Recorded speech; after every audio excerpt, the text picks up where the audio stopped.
네, 이번에는 그 인터랙티브 이러닝 콘텐츠를 만들어 보도록 하겠습니다.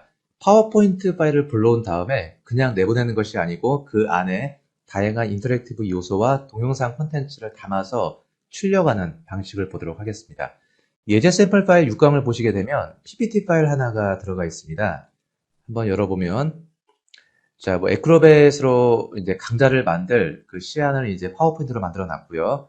그리고 세 번째 페이지에 목차목이 있고 이 목차목을 클릭을 하면은 페이지가 넘어가면서 이 안에 동영상이 실행이 되는 그 모습을 만들려고 합니다. 그리고 홈 버튼을 누르게 되면 다시 목차목으로 돌아가고 또 두 번째 항목을 누르게 되면 두 번째 페이지로 돌아가고 다시 한번 홈 버튼을 누르게 되면은 목차로 들어가는 이런 작업, 인터랙티브한 요소를 코딩 없는 기술로 한번 만들어 보도록 하겠습니다.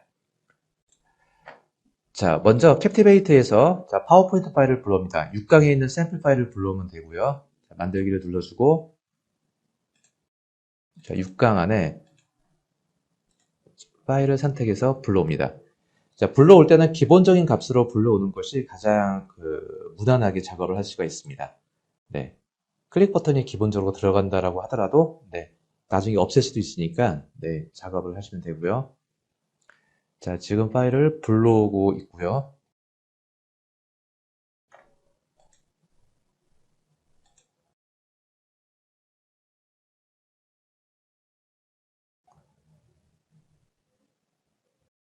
네, 배치가 됐고 이제 캡티베이터를 전체 화면으로 보도록 하겠습니다.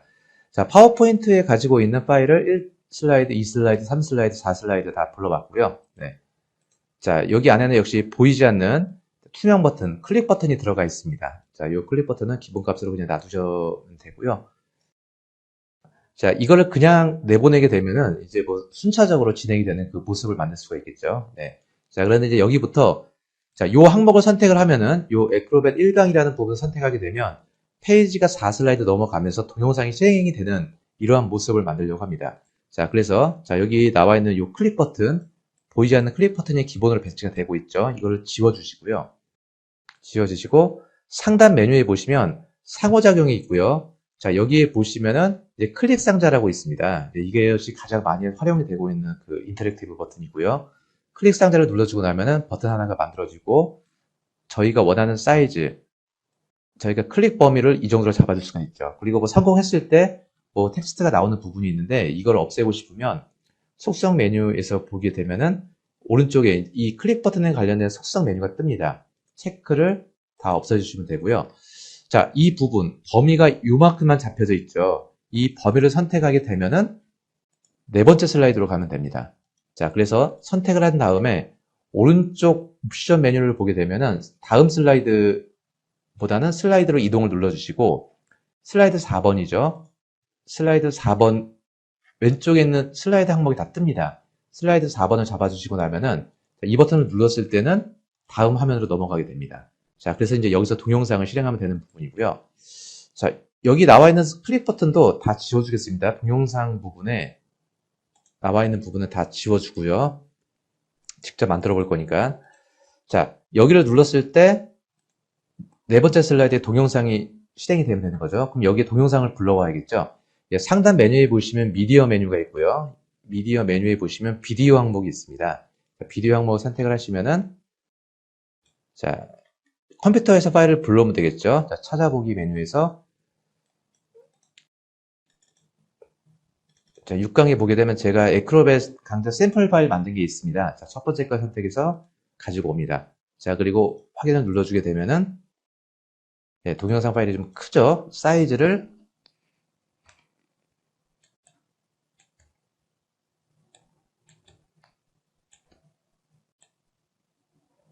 자, 적절히 조절해서 배치를 해주고요.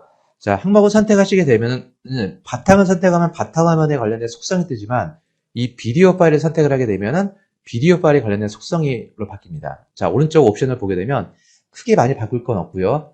이 스킨 모양이 그렇게 멋있지가 않습니다. 여기서 스킨 모양을 클리어 스킨 이렇게 두시면 좀 깔끔하죠. 네, 전체로 다 보이기도 하고 그리고 페이지가 넘어갔을 때 자동으로 실행되게끔 만들고 싶으면 여기 자동 재생 체크가 있습니다. 그러면 화면이 넘어갈 때 자동으로 실행이 됩니다. 그래서 자, 이 항목을 선택을 하면은 슬라이드 4번으로 넘어가게 되는 거고요.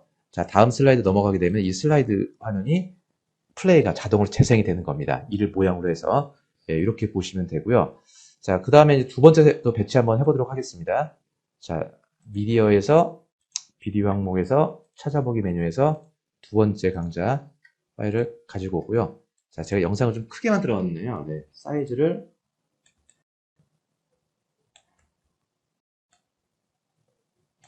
자, 줄여주고요. 스킨의 모양도 역시 이 모양보다는 뭐 다른 스킨도 있죠. 이렇게 투명 스킨도 있고요. 그래서 저는 클리어 스킨을 좀 두도록 하겠습니다. 그리고 페이지가 넘어가면 자동 재생이 되게끔 만들어주는 거죠. 그래서 자, 항목에서 두 번째 항목이죠. 네, 상호작용에서 클릭 상자를 만들어 놓고요.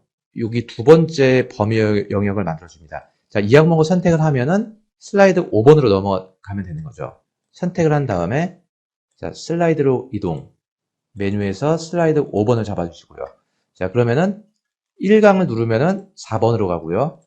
2강을 누르면 5번 슬라이드로 가게 되는 겁니다. 자, 이렇게 배치를 하시면 되고요. 자, 마지막 또 샘플 한번 넣어보시고요. 그리고 이동이 된 다음에 강좌 내용을 보겠죠. 사용자가 보고 난 다음에 다시 한번 그 컨텐츠 항목, 복차 항목으로 가고 싶으면은 오른쪽 위에 이 부분에서 잡을 수가 있습니다. 그래서 상호작용에서 클릭 상자를 눌러주고요. 자, 이 범위를 클릭을 하게 되면은 어디로 가냐면 슬라이드 3번으로 가면 되겠죠. 슬라이드로 이동, 슬라이드 3번으로 이동합니다. 자, 두 번째 거 홈 버튼은 메인 페이지로 가게끔 만들어 주려고 하거든요. 상호작용해서 클릭 상자를 눌러주고요. 자, 오른쪽에 홈 버튼을 눌러주게 되면은 자, 슬라이드로 이동해서 첫 번째 슬라이드 1번으로 가게끔 만들어 주는 겁니다. 자, 이 내용이 2번을 누르게 되면은 목차 슬라이드 3번으로 빠지는 거고요. 홈 버튼을 누르게 되면은 첫 번째 슬라이드로 이동을 하게 됩니다. 자, 그래서 두 번째 것도 동일하겠죠. 이 경우에는 이 항목을 선택을 해서 네, 컨트롤 C를 눌러주고 항목에서 컨트롤 V를 눌러주게 되면 동일한 위치로 들어가게 됩니다. 자, 그럼 이 요소를 만들어지게 되고요. 자, 첫 번째에서 한번 미리 보기를 한번 보도록 하겠습니다. 자, 미리 보기 요소에서 이 프로젝트를 클릭을 해주시게 되면 현재 뭐 동영상이 있기 때문에 아무래도 용량적인 측면은 좀 있습니다. 그래서 동영상을 가장 최적화를 시켜서 보는 게 조금 안정적이고요. 자, 플레이를 들어가면은 실제 브라우저 내에서 이렇게 실행이 되게 됩니다. 그럼 멈춰지죠. 클릭을 누르면은 뭐 제 간단한 소개가 좀 들어가게 되고요. 자, 넘어가게 되면은 자, 항목이 바뀌면서 자, 제가 화면에 올라가게 되면은 이 항목을 클릭을 하면은 페이지가 넘어갑니다. 그리고 자, 미리 보기 상태에서는 이게 이제 그 동영상이 돌아가진 않지만 실제로는 이 동영상 항목이 돌아가게 됩니다. 그리고 플레이가 되고는 있네요. 네. 자, 그리고 상단의 메뉴 보시면은 그 목차 항목 다시 두 번째 항목 들어가게 되고요. 목차 항목 다시 두 번째 들어간 다음에 홈 버튼을 누르게 되면은 자, 메인 페이지로 이렇게 올라가게 됩니다. 자, 이렇게 요소를 만들게 되면은 네. 그 별도의 코딩 없이도 이러닝 컨텐츠, 과거에 그 플래시 콘텐츠 같은 거 만들 때 썼던 그 방식이라고 볼 수가 있거든요. 이 작업들을 이렇게 만들 수가 있습니다. 그래서 제가 이 상태에서 게시를 눌러주고 컴퓨터에 게시를 눌러주게 되면은 이거는 이제 비디오를 내보내면 안 되고요. 인터랙션 기능이 들어가 있기 때문에 HTML5 콘텐츠를 내보내줘야 되고요. 저장 위치를 바탕화면에 잡아주고 자, 그리고 크기 조정이 가능한 설정을 체크를 하는 이유는 이 영상 콘텐츠나 이런 콘텐츠를 보는 사람이 모두 다 데스크탑에서 보는 것도 아니고 타블렛에만 보는 것도 아닙니다. 그래서 타블렛, 모바일, 데스크탑에서 각자 흩어질 수가 있기 때문에 이제 그 리사이즈 조절이 가능하게 되는 겁니다. 그리고 게시를 눌러주게 되면은 지금 만들어진 그 요소 자체가 이제 HTML 파일로 자동으로 다 만들어지게 됩니다. 그래서 자, 요소는 자, 이게 만들어졌고요. 자, 여기서 보시게 되면 이제 인덱스 파일 들어가 있고요. 뭐 크롬 브라우저도 볼 수가 있는데 저는 좀 아무래도 이제 파이어폭스 쪽의 호환성이 좀 더 나은 것 같아서 파이어폭스에서 인덱스 파일을 불러오게 되면은 자, 이렇게 파일을 불러오죠. 그리고 이제 플레이를 하게 되면은 동영상 강좌에 대한 제가 인터랙션 기능 준 거를 볼 수가 있습니다. 네. 자, 들어가게 되고 항목 1번을 클릭하게 되면은 1번 넘어가죠. 그리고 이 항목에서 이제 그 동영상이 이제 플레이가 되고 있죠. 이렇게 되면서 제가 이제 강의한 그 화면 자체가 이렇게 보여지게 됩니다. 그리고 목차 항목을 눌러주게 되면은 다시 목차로 들어가고요. 두 번째 강의를 클릭하게 되면 두 번째 항목 들어가고 아까 자동 재생을 체크를 해놨기 때문에 페이지가 넘어갈 때 자동으로 페이지가 넘어가게 됩니다.